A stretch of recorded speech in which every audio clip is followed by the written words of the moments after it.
여러분 안녕하십니까? 송삼룡입니다. 오늘은 대한민국 사법에서 정권의 하명 수사에 휘말려 큰 고난을 당하셨다가 재기하신 전 울산시장이며 현 미래통합당 울산 남구 을 국회의원이신 김기현 의원님을 만나게 됐습니다. 의원님 반갑습니다. 네, 안녕하세요. 김기현입니다. 반갑습니다. 국회 일정으로 바쁘실 텐데 CFC 인터뷰에 응해 주셔서 감사드립니다. 몇 가지 여쭤보려고 하는데요. 먼저 얼마 전에 정권의 하명 수사로 전국적인 화제가 되었죠. 그때 심정이 어땠습니까? 글쎄, 사실 전혀 예상할 수도 없었고 상상조차 하기 어려운 일이 갑자기 생겼는데요. 결국 나중에 보니까 이게 정권의 그 어떤 공작에 의해서 하명 수사를 한 것이다. 그것이 밝혀져서 13명의 사람들이 지금 재판에 넘겨져 있습니다. 아마 추가적인 수사를 통해서 더 많은 연루자가 나올 것이라고 봅니다만, 현재 이제 정권이 또 그걸 수사를 못하게 가로막고 있는 것 같아서 걱정스럽긴 합니다.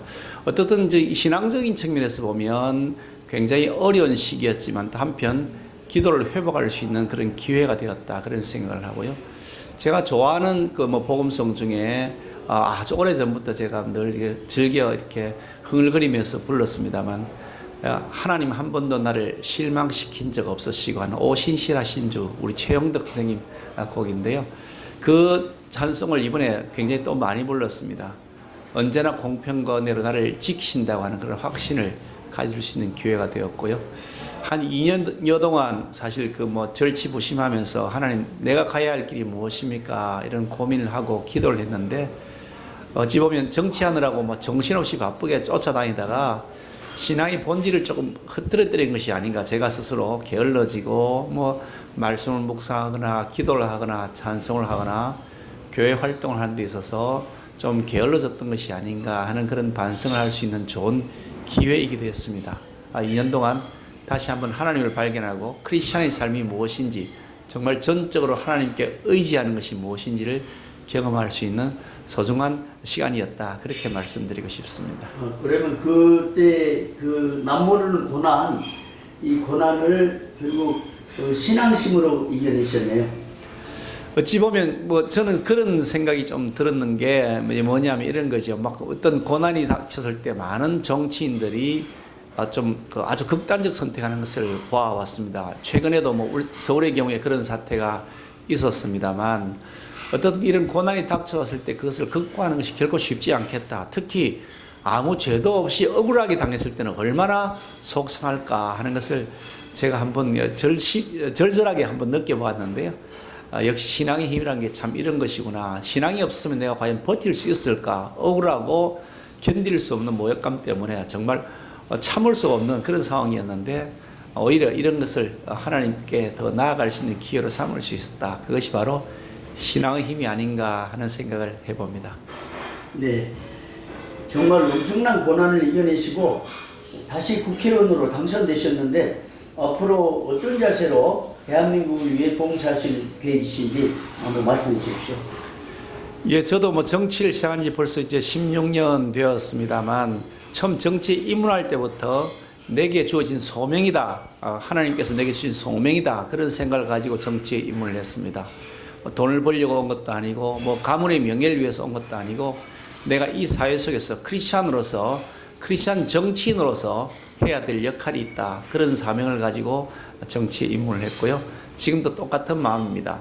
사실 어찌 보면 이제 굉장히 어려운 풍파를 겪은 다음에 다시 이제 새롭게 2020년 금년부터 새로 시작을 하게 되었습니다만, 사도 바울이 거의 이 전도 여행 과정에서 여러 차례 죽을 뻔했지 않습니까? 감옥에도 갇히고 또 풍랑을 만나서 좌초되어서 거의 죽을 뻔한 기억도 있었고, 매를 맞기도 했고, 그럼에도 불구하고 그 과정을 통해서 더 크게 성장하고 신앙의 성숙을 이루어서 마침내 훌륭한 족적을 남긴 그런 크리스찬 지도자가 되었던 것처럼, 저도 이런 과정을 통해서 정치사회 속에서 내가 해야 될 역할과 책임, 그것이 내 소명이라고 생각하면서 열심히 내게 주어진 그 목표를 향해서 달려나가도록 하겠습니다. 네, 아까 우리 인사 나눌 때요, 국회에 파송된 선교사라는 말씀을 듣고 정말 큰 감동을 받았습니다.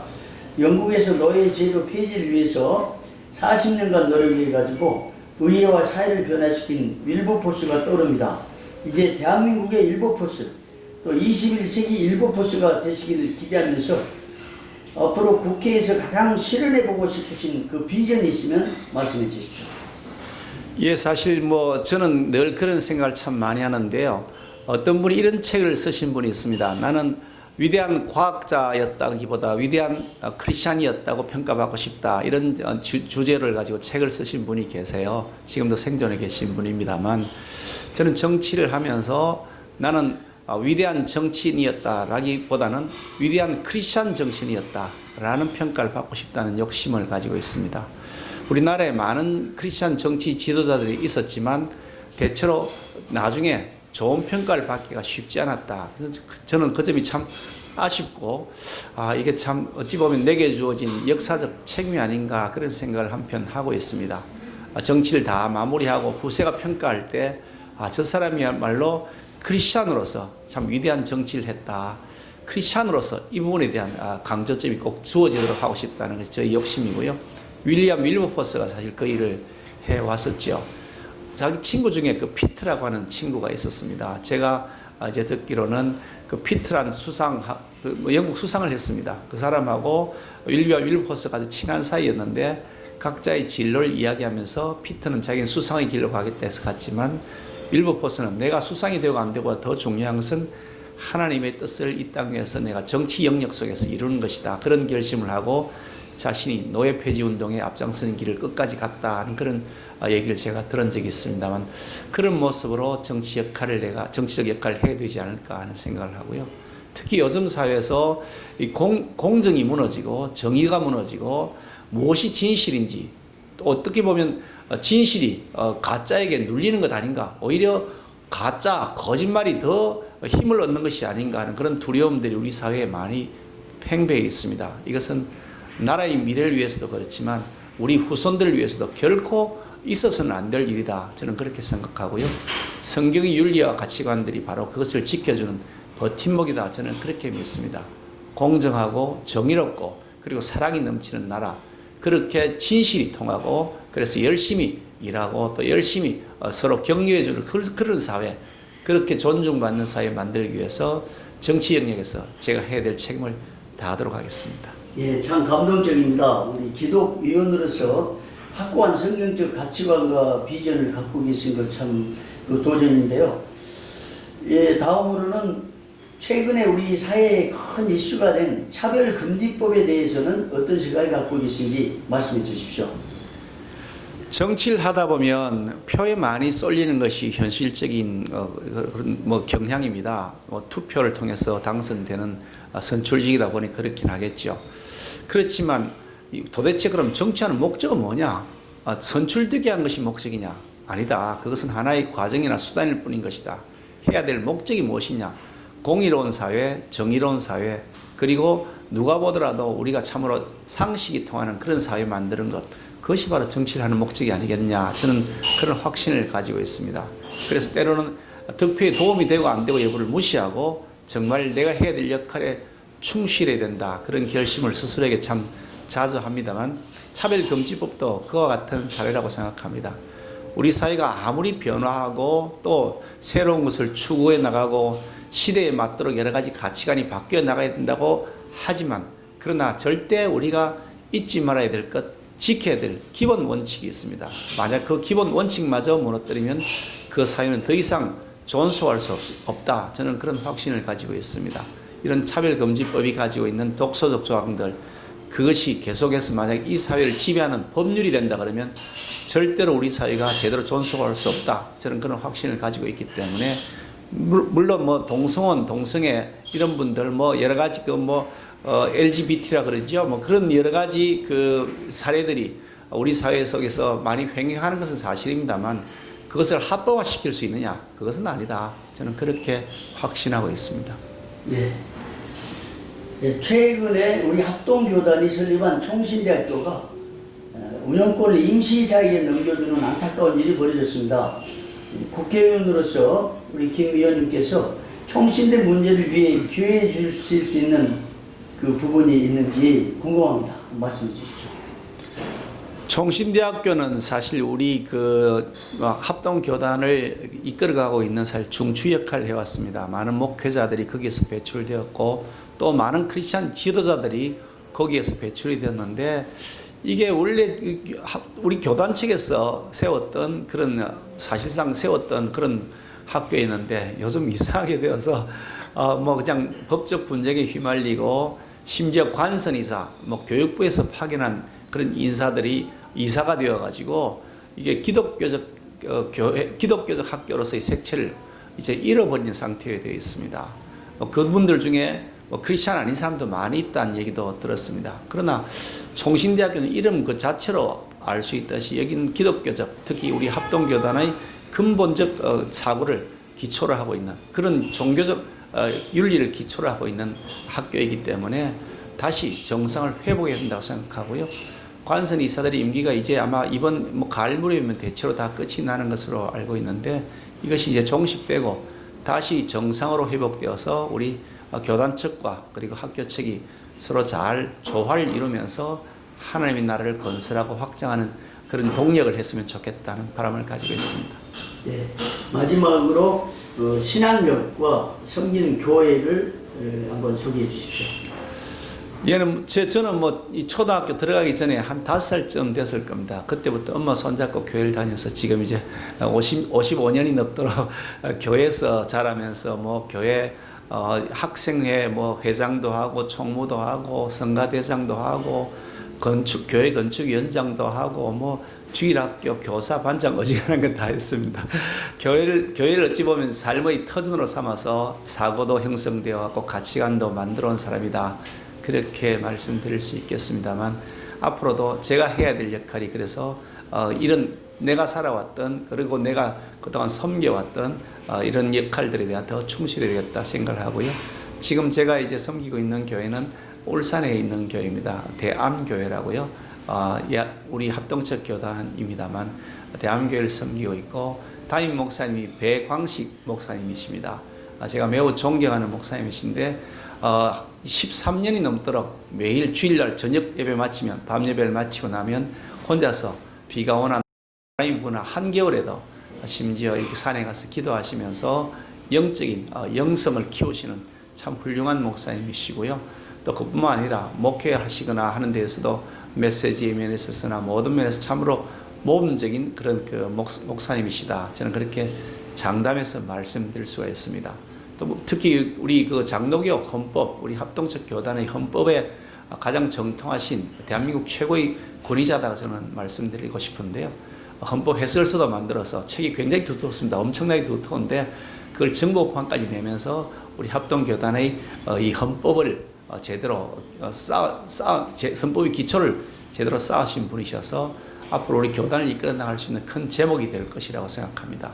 특히 우리 장로교의 본산지인 스코틀랜드에 가서 유학을 하시면서 거기 현지교회 목회도 하시고 하면서 우리 장로교 교단의 본지와도 본향과도 연결되어 있는 그런 여러 가지 신학적 배경을 갖고 있어서 앞으로 우리 합동교단을 이끌어 나가는 좋은 제목이 되기를 기대하고 열심히 저는 응원하고 있습니다. 예, 그 대암교회 당회원으로서 바라보신 그 배 목사님, 당회장님 활동을 좀 말씀해 주셨는데 뭐 인간적인 부분들 어떤 느낌과 소감을 갖고 있습니까? 우리 그 배광식 목사님은 밥을 잘 삽니다. 보통 저도 뭐 교회에서 뭐 그냥 평생을 살아온 사람이어서 목사님들이 대접을 많이 받는 경향들이 있지 않습니까? 아무래도 뭐 실제로 또 뭐 생활 교회에 다 의존하다 보니까 그럴 수는 있는데 배 목사님은 이 생활비 받으신 걸 쪼개가지고 장로들에게도 밥 사시고 집사들에게도 밥 사시고 하시면서 베푸는 것을 스스로 이렇게 하시는 분이셔서 그런 면에서 굉장히 아주 모범적이다 저는 생각을 하고요. 또 우리 당회 회의를 하면 제가 당회 회의 아무리 정치에 바빠도 거의 당회 회의는 참석을 합니다만 당회 회의를 하면 굉장히 민주적으로 진행합니다. 목사님 뭐 독단적으로 결정하고 이런 게 아니고 반대가 나오면 다시 그 토론도 하고 또 그날 결론이 안 나면 다음번은 미뤄서 다시 숙고한 다음에 결론을 내리기도 하고 하시면서 아주 민주적으로 당회를 운영하는 것을 제가 현장에서 증인으로 여러분에게 확실하게 말씀드릴 수가 있습니다. 앞으로 아마 우리 교단 일을 맡아서 하시더라도 그렇게 민주적인 방식으로 의견을 잘 수렴하면서 하시리라 확신합니다. 예, 이제 그 의정 활동하신 거요. 예, 국회에서 활동하신 거나 또 울산에 시장하시고 이제 정치 활동의 그 배경 약간 그 무슨 일 하셨는지 좀 설명해 주십시오. 예, 저는 사실 그 뭐 이렇게 법학을 전공했습니다. 서울법대를 졸업하고 그다음에 고시를 해서 판사를 하다가 또 변호사 하다가 국회의원 하다가 또 울산광역시장 하다가 다시 국회의원이 됐습니다. 살아온 이력이 여러 가지 종류의 많은 직업을 거쳐왔는데 제가 처음부터 목표했던 것이 있습니다. 고등학교 때부터 목표했던 것이 내가 정치를 해야 되겠다. 왜 정치를 해야 되겠냐. 교회에서 배우고 학교에서 배우고 가르치는 것, 그것을 우리 사회 속에서 실천을 좀 했으면 좋겠다. 어떻게 교회에서 가르치는 거하고 우리 사회생활 속에 차이가 이렇게 많으냐. 그 기준이 왜 이렇게 틀리느냐. 그런 고민을 고등학교 시절부터 했고요. 그래서 그 꿈을 가지고 내가 정치 영역에 들어가서 정말 학교에서 교회에서 가르치는 것들이 이 사회 속에서 실천되도록 했으면 좋겠다. 그런 마음 가지고 정치 영역에 들어와 있습니다. 그러다 보니까 이제 벌써 16년 세월 동안 뭐 광역시장도 하고 또 국회의원 이제 4번째 하고 있는데 책임이 굉장히 큽니다. 특히 제가 이제 미래통합당에 속해 있습니다만 미래통합당 의원들 중에서는 뭐 크리스찬 정치인 중에 제가 제일 1등 주자가 되어 있습니다. 그만큼 책임도 크고 또 해야 될 역할도 무겁다고 생각하고요. 우리 미래통합당이 정말 공정의 가치 그리고 정의, 사랑 이런 것을 잘 구현해 나가는 당이 될 수 있도록 열심히 챙기고 뒷바라지 하겠습니다. 예, 오늘 바쁜 의정활동 중에 이렇게 인터뷰 응해 주셔서 너무나 감사합니다. 정말 고맙습니다. 고맙습니다.